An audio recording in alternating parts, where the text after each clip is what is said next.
technology, but then all we'd see, I mean, growing up, the budget is out. We don't know the details. Now people are very engaged. It's yes, the attention on, you know, people understanding what the budget is about, knowing the details is up. It's high so much that the government itself finds the need to get it closer to the people. In your opinion, I mean, we're all young people.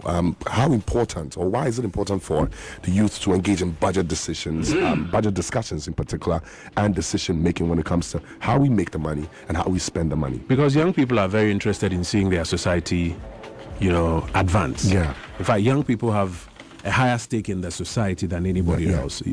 We're going to be around, God willing, for the next number of years. More than some other persons. And so you find that young people get more agitated, more interested. Charlie, why is this one not working? Why is this one this way? Let's demonstrate, let's do this, let's do that. But young people also have to understand what it takes to deliver the public goods and services that we are looking for. And actually what it takes to deliver is the economic policy and budget. So for all the energy and excitement that we have, we must understand what it takes to deliver so that we can also contribute to it and we can participate in the process of developing it and holding ourselves accountable for executing it. That's why I think it's very important. Lovely. Now let's go to business. So after the budget was read, we listened. There's been so many reactions from the youth, government agencies, reps, members of parliament. I saw videos, people trying to explain it. What is your overall assessment of, you know, yesterday's budget in terms of feasibility, potential impact? Sorry. No, it's okay. Let's go. In terms of its impact and feasibility, I think my main focus is on feasibility. Is it realistic? Realistic is a subjective concept. They used to say some time back that, this is not rocket science. But now it's actually even cracked rocket science. So realistic for me is a very, very feasibility subjective argument. I think what we should do is to ask ourselves whether the budget has the potential to deliver on the aspirations of young people. What do young people want? Young people want a stable, functioning society so that they can achieve their own aspirations. Not every young person wants to be boxed into a particular area that go and do this, go and do that. But what young people want the most is a stable, functioning society so that they can achieve their own aspirations, their own creativity, their own ingenuity, their own ideas. What they want to self-express can come out. So the question for me is, does this budget, does this economic policy create what one of the people I admire very much, President Kufuor, will call the enabling environment for young people to find expression for their dreams and their aspirations in society? And I say this not because I am in the MPP or because I'm in the opposition, but I say this because the government itself has admitted it. The answer is no. And I'll show you where the government has admitted it. You see, at the end of the day, you have to be able to measure success.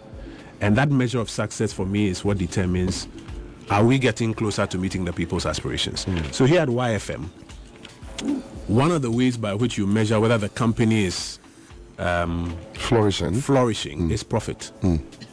So you will look at your profit numbers and say, okay, 2024, we made profit of 1,000 cedis.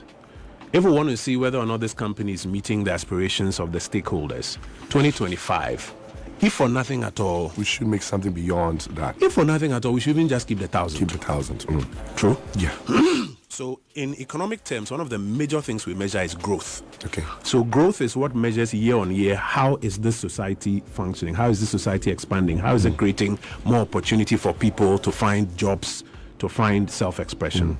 Now, if you put all the other MPP government did together, for all the difficulties we went through and the way young people bash, we say, this government, the way they do, we don't like you, we grew this whole country by 5.7%.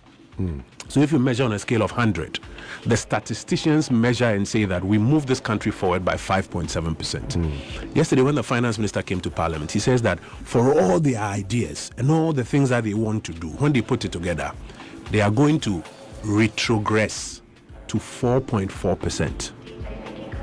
That's why I say the fact that they have admitted is that they are going to do worse than the one that you said was not good enough in 2024. And if I sum that up, it tells me that this economic policy and budget will not deliver on the aspirations of young people as much as the last one did. It will do something. It will move us to 4.4. But you notice that the 4.4 is a drop from the 5.7.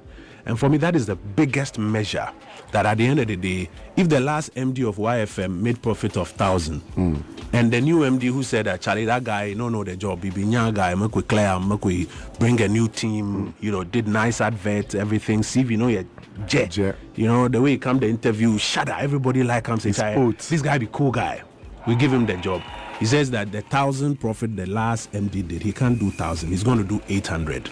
You ask yourself whether or not he's delivering on the aspirations of the stakeholders of the business or not. And that is why I say that the fact which they have admitted in Parliament yesterday is that they are going to move us back to 4.4. And they have admitted that we left 5.7. That's the biggest worry that I have, that it won't deliver as much on the aspirations on young people. Okay, now you mentioned aspirations of young people. All over the country, young people are feeling, I don't want to see the pinch, rising cost of living, things are going up. The pinch, my brother. The budget aims, now this budget aims to manage the exchange rate and inflation. There are a bunch of things that are under budget cutting, in reducing certain taxes, in clearing some. I think all these, in my opinion, are to ease the lives of, the average young person, like you mentioned.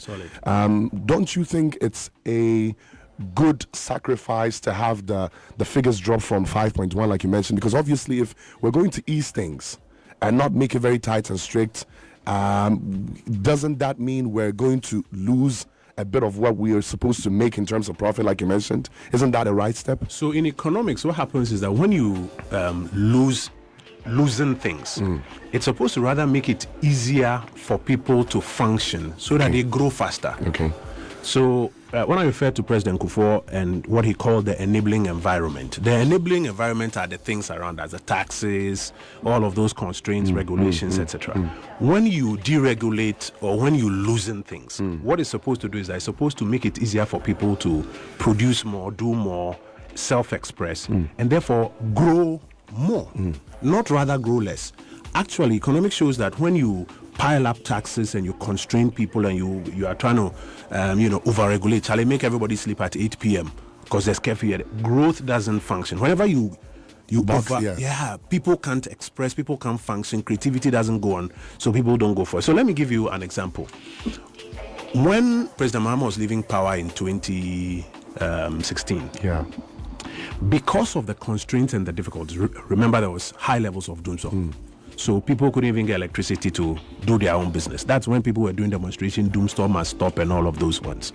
There were high levels of taxes, high levels of regulation. So it constrained the economy. So growth was about 3.4. That was how the economy was growing. 2017 to 2020, when the MPP came to power at first, one of the first things we did was that we removed 17 taxes in one budget. Charlie, that day abuso kind of way people clap for we. If you don't get girls, if you probably you go get some. Everybody was excited. They've removed all the taxes. They are freeing things. It was easier to do business. And then the economy started growing faster. So 3.4, we started moving to 7%, average 7%, because now people were finding it easier to import, to do their own gig. Somebody wants to import hair, somebody wants to do, all those taxes had been removed, things were going easy, and the economy was growing. Unfortunately, problems came. Now sometimes when you say, COVID, Russia, they say, get out, don't say that one, it's not true. But let me show you something. Do you remember the time when we said lockdown? Yes. So lockdown, I'm sure you've seen that video where the guy is coming from Kaswa to Accra and the policeman says, are you in Ewutu Senya East, and that your case has fallen flat. That was the time when we constrained the economy again. We said everybody should stay home. Children shouldn't go to school. Don't do this, don't do this, don't do it. It constrained the whole economy again.